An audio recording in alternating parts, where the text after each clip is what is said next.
한번 교재 14페이지 펴시면 요양보호와 인권이라는 그 대목이 나옵니다. 요양보호와 인권에 보시면 넘버 1장을 보면 요양보호 대상자 이해 이렇게 나와 있어요. 요양보호 대상자는 누구냐? 노인들이죠. 어떤 노인이냐? 65세 이상의 노인으로 또는 65세 이하라 할지라도 노인성 질병을 앓고 있는 분들이 요양보호 대상자예요. 그럼 요양보호 대상자 이해라는 이 1장에서는 시험 문제는 학습 목표와 같이 나온다. 그래서 학습 목표, 노인과 노화 과정에 대해 이해한다. 이게 한 문제예요. 그 다음에 노화에 따른 신체적, 심리적, 사회적, 그 다음에 생애 주기별 특성을 이해한다. 여기서 한두 문제가 나옵니다. 그 다음에 가족관계의 변화와 노인 부양 부담 해소 방안을 설명할 수 있어야 된다. 여기서 한 문제나 두 문제가 나와서 이 단원에서는 세 문제 내지 네 문제가 시험에 나옵니다. 그러면 제1절 노인과 노화 과정을 보면 노인의 의미와 개념에 대해서 나옵니다. 노인의 의미는 뭐냐? 노인은 후손의 양육과 국가 및 사회 발전에 기여하여 온 자, 존경받고 건전하고 안정된 생활을 보장받는다고 명시하고 있다. 헌법 2조 기본 이념에 들어가 있대요. 그럼 노인은 어떤 분들을 우리가 노인이라고 하느냐 하면 생리적, 행동적, 심리적, 사회적으로 노화 과정의 변화가 복합적으로 작용하는 사람. 노화 과정 또는 그 결과로 생물, 심리, 사회적 기능이 약화되어 자립적 생활 능력과 환경에 대한 적응력이 약화되고 있는 사람. 그러니까 어떤 세 가지 특성 내지 네 가지 특성을 가지고 자립생활 능력이 떨어지는 사람. 이 사람이 노인이라는 거죠. 근데 그러면 나이가 젊으면서도 자립생활 능력이 떨어진 사람 있겠죠. 그런 분들 중에서 노인성 질병을 갖고 계시면 그분도 요양보호 대상자다. 그러면 노화의 세 가지 영역을 보시면 첫 번째는 우리가 계속 노인이란 하고 나온 데서 생리적, 생물학적 면에서 퇴화기에 있는 사람, 심리적인 면에서 정신기능과 성격이 변화되고 있는 사람, 사회적인 면에서 지위와 역할이 상실되어가는 사람. 이러한 노인의 다면적 특성과 변화의 방향성은 노인의 신체적, 정신적, 사회적 측면의 복합적 요구와 연결되며 이에 대응한 활동으로 보건의료복지의 필요성을 강조하게 된다. 이렇게 되어 있어요. 그러면 여러분들이 이 표를 한번 보시기 바랍니다. 노인은 우리가 이렇답니다. 여기가 영어로 되어 있으면요. 여기는 나이입니다.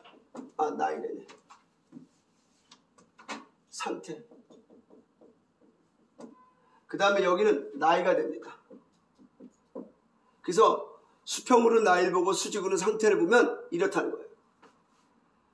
쭉 계속 올라가면서 만 33살에서 35살까지는 애가 앵하고 뱃속에서 태어나가지고요.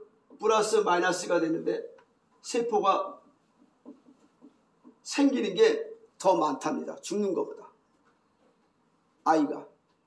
그러니까 0세부터 엄마 뱃속에서 딱 나오는 순간서부터 죽는 세포가 생기는데요.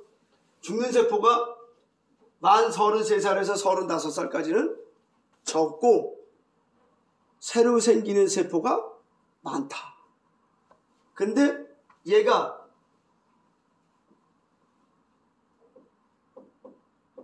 (55세에서 60세까지는) 생기는 세포와 죽는 세포가 거의 비슷하다. 뭐 감기 들거나 이러면 그 주에는 조금 더 죽는 세포가 많고 또는 다른 경우엔 그렇고.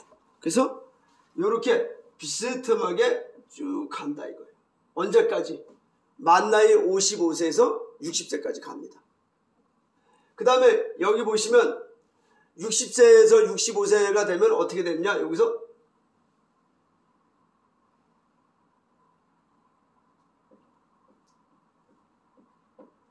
이렇게 해서 60에서 65세 또는 요즘 같은 경우는 70세까지라고도 해요. 이렇게 된다. 그래서 플러스 마이너스가 이제 마이너스가 더 많아져. 죽는 세포가 더 많다. 그 다음에 만 65세에서 70세가 되면 요 사이가 되면 이제 생에 이게 세포들이 바뀌는데요. 이렇게 바뀐답니다.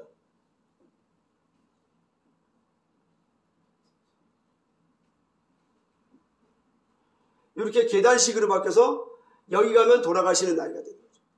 그러니까 만 65세에서 70세가 넘어가시면 계단식으로 우리의 생이 바뀐다는 거예요. 그래서 감기 몸살이나 독감이 한번 걸리면 푹 나빠져가지고 약발로 병원 가서 치료를 잘 받아가지고 약발로 살다가 또 아파지면 또 약발로 살다가 또 약발로 살다가 이렇게 돼서 맞는 약을 못 찾고 이제 시기를 놓치면 이제 가는 거죠. 여기서 바로 이렇게 가는 수도 있고 이렇게 가는 수도 있고 이렇게 가는 수도 있는데 이 퍼센티지는 80세가 되면 여러분과 같은 사람이 80세가 됐잖아요. 동료의 사람이. 그러면 15%만 살아있대요. 100명 중에 15명만 살아있대요. 80명이 되면. 80세가 되면. 그럼 85세가 되면 몇 프로만 살아있느냐? 85세가 되면 반으로 팍 줄여서 7% 정도만 살아요. 근데 우리나라 평균 나이는 87세예요. 87세가 되면 그러니까 85세를 기점으로 살아있는 사람은 7%, 8%밖에 안 되니까 만약에 그 나이까지 여러분이 사시고 계시다. 그 옆에 사시고 계신 분이 계시다. 그러면 이분들은 대단한 분들이죠. 대단한 분들이죠. 그러니까 85세가 넘어가면서 살고 계시다. 대단한 분들이야. 복받습니다. 그러다가 85세가 돼서 나머지 분들은 가는데 100세가 넘어가신 분들은 1%가 안 된답니다. 그러니까 100세 되기 전에 거의 다 돌아가시는데 저희 요양원에 혹시 실습 가시면 삭주 요양원에 106세 되신 분이 계십니다. 근데 그분들은요, 오래 사실 분들은 알아볼 수 있겠더라고요. 혹시 선생님들은 감기가 들리면 감기약을 먹어요, 안 먹어요? 안 먹어요? 아직까지 안 먹었어요? 와, 혹시 감기가 들리면 감기약을 드셔요, 안 드셔요? 먹죠? 저는 그분이 감기가 들렸는데 감기가 콜록콜록 하는데 괜찮아 이러면서 박하사탕 2개 먹으니까 그 다음날 감기가 없어요. 시원하더라고. 왜 나는 감기약을 달짝지근하게 만드는가 했더니 달짝지근해야 감기가 낫는가 봐요. 그 할머니 보니까 박하사탕 2개 먹으면 끝이에요. 약이 필요 없어요. 그러니까 약을 많이 안 먹는 분들이 나오는데 평균 만 65세가 넘어가면 평균 우리나라 노인들의 약이 12개래요. 그러니까 한 손에 털어놓는 게 12알을 먹는다는 거죠. 평균. 1회 복용량이 12알. 건강보조식품과 병원에서 처방해준 그 처방료까지 해서 12알을 입안에다 넣어야지만 산다는 거예요. 그러니까 나이 들으면 뭘로 사는 거예요? 약발로 사는 거예요. 여기는 뭘로 살아요? 밥심으로 살아요. 여기까지는. 밥심으로 살아요. 여기는 뭘로 살아요? 기력으로 살아요. 기력으로. 애들이 그냥 쏙쏙쏙 자라는 기력으로 살아요. 여긴 뭘로 살을까요? 똥배로 살아요. 일을 할 때 배가 안 나오면 일을 못해요. 배가 조금 나와야지. 특히 노가다 하시는 분들 보면 여기 배가 조금 나오는데 왜 배가 나와야 되냐? 무거운 것들은 배에다 딱 붙여야 되거든요. 무거운 것들은 배에다 딱 붙이는데 배가 이게 없으면 붙일 수가 없어요. 그래서 배심으로 살아요. 똥배심. 배심으로 살고 여기는 약발로 이제 살고 여기는 젊어서 기력으로 사는 이렇게 세포는 이렇게 된대요. 이런 곡선으로. 근데 여러분들 이건 과학 지식인데요. 오늘 여러분의 모습이 15일이 지나가면 지금 살아있는 모든 세포는 다 죽고 새로운 세포로 다 구성이 된대요. 이게 사이언스지에 나와 있어요. 그래서 오늘 지금 모습이 15일 뒤에 내 모습이 100%가 아니다는 거예요. 사람은. 그럼 어떤 거냐? 정보만 전달이 된 거예요. 정보만. RNA, DNA가 이렇게 돼서 모습이 여기까지는 그래도 모습을 알아본다는 거예요. 여기까지도 알아볼 수 있죠. 근데 여기서부터는 하늘과 틀리게 모습을 못 알아봐요. 왜? 보름이 지나가면 자기의 갖고 있는 세포가 죽으면서 정보를 제대로 전달하지 않기 때문에 모습이 바뀌는 거예요. 그래서 신체적으로는 이러한 모습들을 지니게 이런 그래프상에 놓이게 되고요.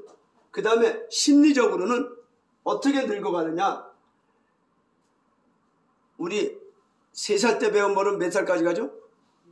죽을 때까지 가죠? 근데 3살 때 배운 거 갖고 언제까지 이 성격이 형성이 되냐면 만 12세까지 성격이 나온대요. 심리적 특성은 만 12세가 되면 다 세팅이 끝난대요. 사람은. 그럼 뭘로 사느냐? 요때 형성된 성품 가지고 죽을 때까지 살아가는 거예요. 근데 죽을 때까지 살아간데 쭉 이렇게 가다가 여기서부터는 얘가 이렇게 조금 뭐 불안정할 때도 있고 안정될 때도 있는데 계속 이렇게 간대요. 심리적 정서적으로는. 가다가 이때쯤부터는 얘가 불안을 느낀대. 이렇게 한번 앓고 나면 불안을 느끼기 시작하는데 노인이 되면 불안을 느끼는데 얘가 진동이 커요. 그래서 이 진동을 감당 못하면 자살하시는 거예요. 이 진동이 이렇대요. 그 다음에 또 어떤 부분들이 있냐면 이렇게 늙어가는 과정들 속에서 이렇게 사회적으로 또는 신체적으로 이렇게 늙어가는 과정들 속에서 사회적으로는 어떻게 되냐? 사회적으로는 이 사람들이 다 이런 특징들 속에서 이렇게 되는 것들 속에서 버텨나는 사람이 없다 이거예요. 그래서 직장에서도 쫓겨나고 가족 중에서도 고립이 돼서 혼자 사는 부분들이 많다. 또는 노인 부부가 사는 경우가 많다. 혼자 사는 부분이 34.7%, 노인 부부가 사는 부분이 33.7%. 그럼 가족과 함께 사는 사람이 30%가 돼야 안 돼요. 조금 덜 돼요. 그러니까 지금 나이 드신 노인들은 혼자 아니면 둘이 살고 한 28% 정도는 자녀들과 사는데 이 자녀들마저도 떨어진다 이거예요. 떨어져서 어떻게 되냐? 노인이 되면 멀리 사는 자녀가 생긴대요. 멀리 사는 자녀들. 멀리 사는 자녀들은 맨날 노인들의 마음속엔 자녀들밖에 없어요. 그래서 멀리 사는 자녀들은 생각을 가슴 아프게 해요. 잘 되나 못 되나. 그래서 그거를 빈둥지 증후군이라는 증세를 갖게 돼요. 노인들이. 사회적으로 빈둥지 증후군을 갖게 되는 거예요. 다.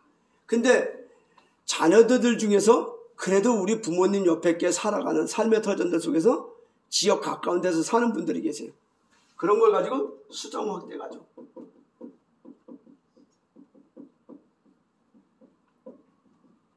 빈둥지 증후군과 수정 확대 가족을 갖고 있다. 누가? 노인들이. 이런 점점 사회적 관계가 해체되는 그런 관계로 간다는 거죠. 그래서 우리가 이 노인복지에 따라서 우리가 이해할 때 그러면 이렇게 살아가는 노인들을 우리가 왜 대우를 해줘야 되느냐? 왜 대우를 해줘야 되느냐? 노인들이 우리나라 사회 발전에 기여를 했다 이거예요. 언제부터? 60년대까지만 해도 우리가 보릿고개 넘었다고 다 들었죠? 그렇죠? 60년대까지는 보릿고개가 달린 게 아니고 지금쯤이죠. 지금쯤은 곡식이 다 떨어져서 없는데 뭘 해먹어요? 보리를 갖다 덜 익은 보리를 먹는 거죠. 그래서 배고픔을 넘기던 시절이 있었다고 합니다. 근데 우리 어르신들 지금 우리보다 연세가 높으신 분들이 어떻게 했어요? 그분들이 다 노력을 해서 이만큼 경제 발전을 시켰어요. 그런 분들이 바로 우리 노인들이다 이거죠. 우리 아버지 때죠. 우리 아버지 때의 고생으로 경제적으로 우리가 몇 대 대국에 들어갔어요? 2022년 기준으로 1인당 국민 총소득이 32,000달러가 넘었다. 약 연봉이 우리나라 국민 평균 연봉이 3,500만 원에서 4천만 원 사이를 갔다는 거예요.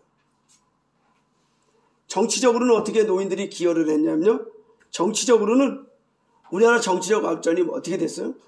60년대를 기점으로 해서 정치적 혼란기가 많았는데 70년대를 오면서 우리가 안정이 됩니다. 그래갖고 오늘날 평화적인 정권교체, 대통령 직접선거 이런 것들을 다 달성하면서 선진국에서 후진국에서 선진국으로 도약한 유일한 137개 세계 국가 중에서 후진국에 있다가 선진국으로 만든 나라가 대한민국인데 그 주역이 누구였냐? 우리 어르신들이었다 이거죠. 그 다음에 사회적으로도 기여를 많이 했는데 우리 어르신들은 경제성장과 민주화 과정에서 겪게 된 많은 고통과 어려움 속에서도 굳건히 가족과 사회를 지탱해온 당사자다. 이들을 통하여 1997년 외환위기를 극복하고 또 따뜻한 집단 문화를 발전시키면서 사회적으로 문화적으로는 K문화의 형성을 통해서 전 세계의 문화 강국이 된 이 터전을 이루었다. 누구 때문에? 어르신들 필요해서. 그러니까 어르신들한테 잘해줘야 되잖아요. 그죠? 어르신한테 뭔가 답을 줘야 되잖아요. 이만큼 우리를 삶의 터전을 만들어줬으니까 보답을 해야 되는데 그 보답으로 우리가 노인에 대한 보상을 합니다. 경제적 보상은 국가는 지방정부 공공기관과 더불어 노인이 이용하는 교통시설, 그래서 교통비, 전철비 공짜죠. 공원, 박물관 등 각종 공공시설의 이용요금을 감면하여 이용에 불편함이 없도록 경제적으로 지원하고 있다. 그래서 우리 여러분들 부모님들이 만약에 어디 나가자 그러면 돈 안 들어가는 데가 어디예요? 여기 석사동에 있는 국립박물관, 강원도 국립박물관 있죠? 여기는 노인들은 공짜입니다. 65세 되면. 그 다음에 저쪽에 있는 화목원 있죠? 신사호동에 있는 화목원, 거기도 공짜입니다. 그 다음에 여러분들이 보시는 것처럼 서면에 저기 북박물관 아시죠? 서면 면사무소 앞에 보면 농협 있죠? 농협 옆에 보면 북박물관이 있는데 거기도 공짜입니다. 입장료가 없어요. 그 다음에 우리가 해주는 것 중에서 하나가 뭐냐면 시내버스 65세만 되면 무료죠. 전철도 무료죠. 이 전철 무료가 서울하고 우리하고 터진 무료부터 춘천 경제가 조금 살았어요. 왜일까요? 서울에 있는 노인들이 10,000원만 해갖고 오면 전철 공짜를 타고 춘천에 와서 남춘천역에 내려갖고 여기 풍물시장에 가니까 풍물시장에서 뭐 좀 사고 막국수 한 그릇씩 먹고 올라갔는데 막국수 값이 7,000원에서 9,000원으로 올라가는 바람에 노인인가 서울에서 내려오는 사람이 조금 줄었어요.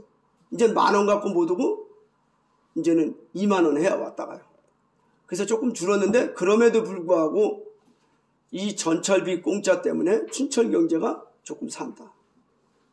그 바람에 여기서 먹지 않고 어떻게 돼요? 소형댐 밑에서 버스까지 대더라고 남춘천역에서 팀으로 되시는 분들은 데리고 가잖아요. 남춘천역에 떨어지고 전화만 해놓은. 그리고 소형댐 밑에 막국수집이 하루에 토요일날 일요일은 몇 그릇씩 파는지 아세요? 몇 그릇씩 팔아요? 노인들한테. 모르나요?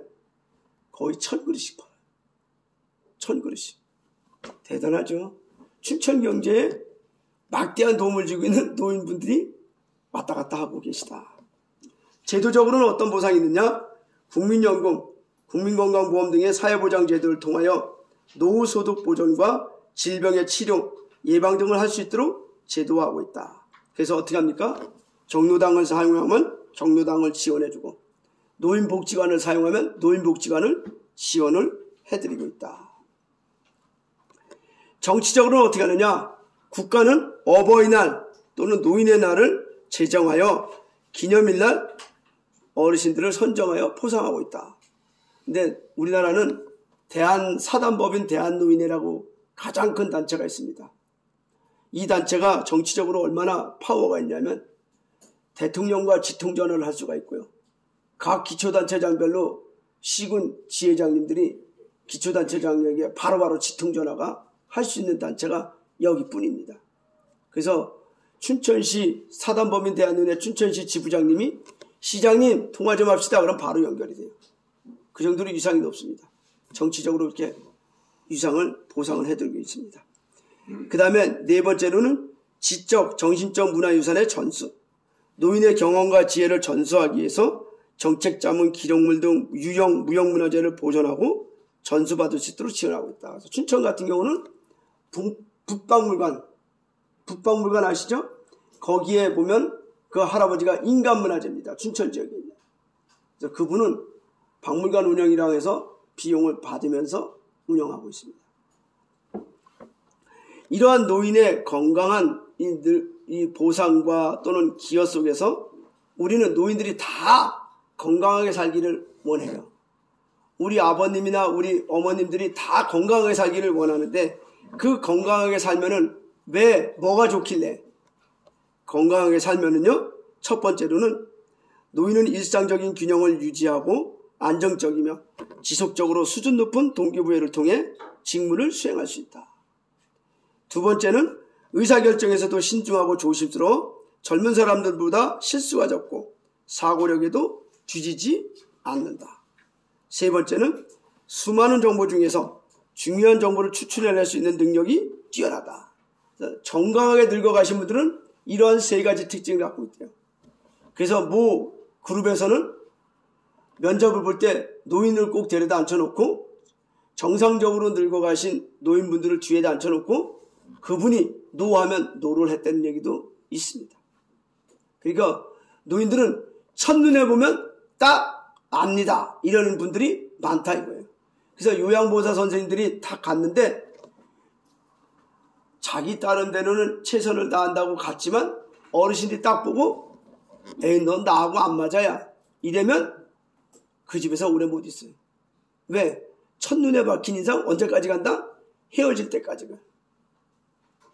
첫눈에 반하면 오래 가는데 첫눈에 안 반하면 오래 못 간다. 그래서 노인들은 직관력이 좋다. 그러면 우리가 건강한 노화의 긍정적인 측면은 그렇게 세 가지를 보는데 건강한 노화는 뭘 갖고 건강한 노화를 하느냐? 신체적, 사회적, 정신적 웰빙을 유지하고 사회 구성원으로서 활발한 사회활동을 하며 지역사회에서 차별 없이 자립적이고 행복한 삶을 살도록 기회를 제공하는 것을 뜻한다. 이 자립적이라는 말에 여러분들은 꽂히셔야 됩니다. 왜 그러냐면 모든 인간은 남한테 의존적이지 않고 자립적으로 살고 싶어 한대요. 아파도 치매가 걸려도 자립적으로 살고 싶어 한대요. 그거를 여러분들이 잘 해줘야 되는데 이렇게 건강하게 늙고 좋은 노화 과정을 겪으려면 뭘 해야 되느냐? 뒷장 18페이지를 넘기면은 이게 있어요. 정신적으로나 사회적으로나 신체적으로 삼위일체가 잘 맞아서 늙어가야 되는데 그러려면 첫 번째 건강을 유지하기 위해서는 노인의 신체 활동에 맞는 영양분을 섭취하고 적절한 운동을 실시해야 된다. 두 번째는 지속적으로 뇌에 자극을 주어 기억력과 인지력을 유지해야 된다. 치매 걸리면 끝장납니다. 유전적 생활습관적 특징을 살펴 자신에게 맞는 음식과 영양보조식품을 섭취한다.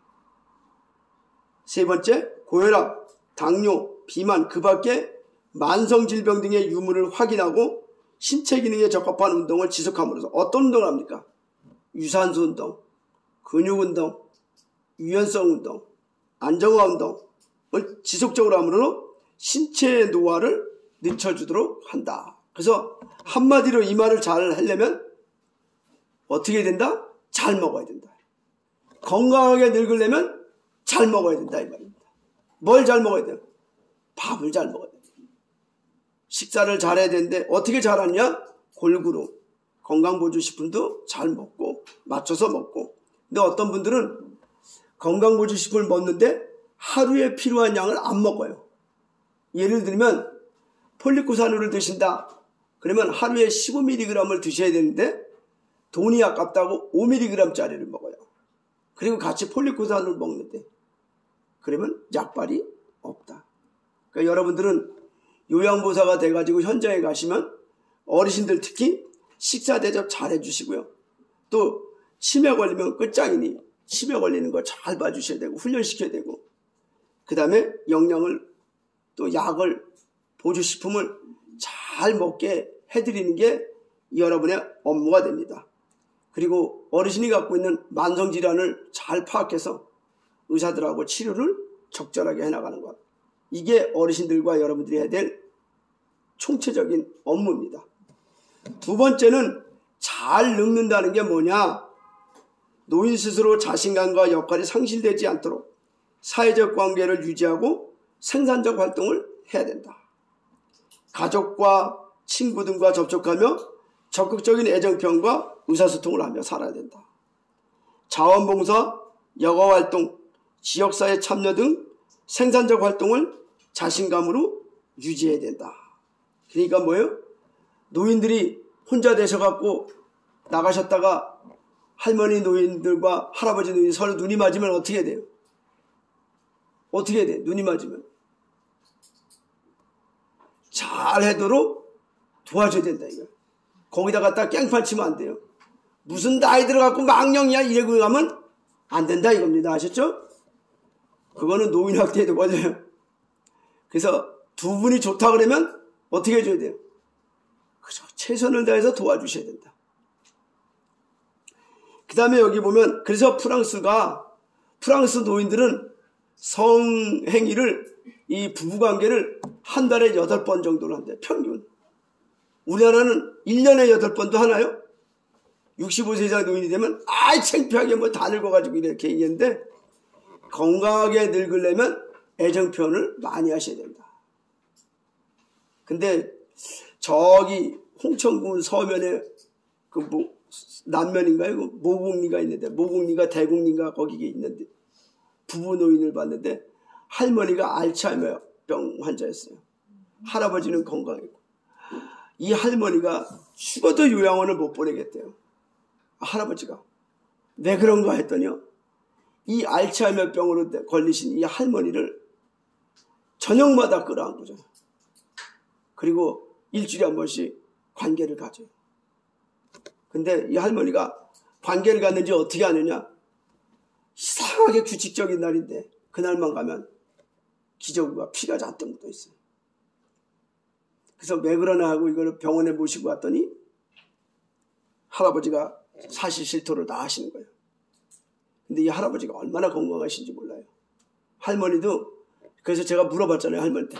할머니, 그렇게 아프면서도 할아버지랑 애정 표현하는 게 좋아요? 그랬더니 할머니가 뭐라 그러셨을까요? 어떻게 했을까요? 뭐라 그러셨을 것 같아요? 할머니가 나이 들어 그거라도 없으면 어떡해? 그러시더라고요. 그렇게 좋아하시더라고요. 그래서 애정 표현과 의사소통을 열심히 하시고, 그 다음에 좀 걸어다니시는 분들은 자원봉사, 여가활동, 지역사회 참여 등으로 여러분들이 앞으로 만나게 되는 어르신들을 잘 늙고 건강하게 노화 과정을 가는 이 두 가지 방법을 여러분들이 잘 해주셔야 된다. 그래서 1번을 위해서는 여러분들이 어떤 걸 하냐면 신체기능 지원활동, 개인활동 지원 서비스, 일상생활 지원 서비스를 해드립니다. 2번을 통해서는 어떻게 하냐? 개인활동 지원 서비스를 통해서 어르신들과 여러분들이 잘 지낼 수 있도록 해줍니다. 그래서 여러분들이 현장에 가면 1번과 2번 3개와 2개를 어르신들 간에 잘 해주셔야 된다 이 말입니다. 이거를 잘 해주셔야 여러분들이 건강하게 늙어가는 어르신들을 보게 되고 아프지만 다시 회복되는 어르신을 보게 된다. 이 2가지 관점을 잊어먹지 마시기 바랍니다. 이게 모든 서비스 내용, 앞으로 배우게 될 모든 서비스 내용의 기본입니다. 잘 늙고 잘 늙어가는 과정들 속에서는 잘 먹고 잘 살아야 된다. 그래서 잘 먹는 거는 건강보조식품도 잘 먹어야 되고, 약도 잘 먹어야 되고, 또 뇌기능도 잘 먹어야 되고, 식사도 잘해야 되고, 골고루 해야 되고, 질병도 잘 관리해야 되고, 이렇게 되는데, 잘 사는 거는 산다는 것은 사회적 관계를 이야기하기 때문에 많은 사람들과 어르신이 알고 지내던 사회적 관계를 축소시키는 서비스를 하면 안 된다. 어떻게 한다? 하나라도 더 유지하고 확장하고 그것을 여러분들의 서비스 방침으로 삼으셔야 된다. 제가 왜 이 얘기를 하냐면요. 현장에 가면 날씨가 이렇게 굳은 날이 옵니다. 어르신은 개모임에 갈라래요. 그러면 요양보호사 선생님이 아유 그렇게 하고 가면 뭐예요. 다들 좋아하지도 않아요. 이래고 안 들고 갈라랜다. 물론 안 좋아할 수도 있죠. 건강하신 분들과 아프신 분들이 섞이는 거는 이 공동체 간에 불편함이 있으니까 안 할 수도 있는데 이 어르신 입장을 봐서는 이 어르신은 여기 가야지만 사회적 관계에 잘 사는다 하는 것이 유지가 되기 때문에 여러분들은 귀찮다 마시고 모시고 다니셔야 된다. 그래서 저는 촌동네 갔을 때 옛날에는 사회복지사와 시설장 또 요양보호사가 구분이 안 돼가지고 사회복지사 하면서 시설장 하면서 요양보호사를 땄기 때문에 요양보호사 일을 할 수가 있었어요. 그래서 저는 촌동네로 갑니다. 촌동네를 가면은 어르신 데리고 나가고 싶죠. 사람 보고 싶죠. 그러면 사람 보고 싶다 뒤에다 태우고 쥐 나서 한 바퀴 시내까지 와서 돌고 가면 요양 시간이 끝났어요. 들어가다가 밥 한 번 먹으면 돈은 어르신이 내고 저는 얻어먹고 그렇게 돌아가니까 3시간 그냥 금방 가는 거예요. 근데 남들은 그게 힘들다 그러더라고요. 데리고 나가는 게. 근데 남자분들은 어르신들이 요양 가면 나가자려면 무조건 데리고 나가세요. 왜냐하면 살아봐야 여기 나오는 대로 살아봐야 얼마 못 사는데 바깥에 나가자는데 왜 못 나가냐. 누구 만나고 싶다는데. 그래서 여러분들이 어르신들에 대한 기본적인 서비스는 여기 1번과 2번에서 잘 먹고 잘 산다 하는 건강한 노화 과정에 모토를 두고 여기서 나타납니다. 그래서 이 1번과 2번 잘 먹고 잘 사는 게 뭐다? 자립생활이다. 잘 먹고 잘 사는 게 자립생활이다. 이 중에 하나라도 빠지면 자립생활이 아니고 의존적으로 하게 된다. 이 말을 하고 있습니다. 그러면 우리가 봤을 때 이 노년기의 특징을 보시면 이런 잘 먹고 잘 사는 분들의 특징은 뭐냐? 첫 번째는 신체적 특징이 있습니다. 신체적 특징은 제가 말씀드린 대로 이 특징을 갖고 있습니다. 이렇게. 세포가 노화되죠. 그래서 피와 지방이 감소돼 갖고 전신이 마르고 주름이 많아진다. 그래서 키도 작아져요. 혹시 여기서 나이가 들면서 키가 작아졌다고 생각하시는 분 손 들어보세요. 키가 작아졌죠? 50세 넘어가면 키가 작아지더라고요. 그렇죠? 그다음에 두 번째로는 면역 능력의 저하. 그래서 감기 한 번 걸리면 옛날에는 감기도 안 걸렸는데 지금은 감기 한 번 걸리면 최소한 일주일은 약을 먹고 가야 돼. 아니면 여차하면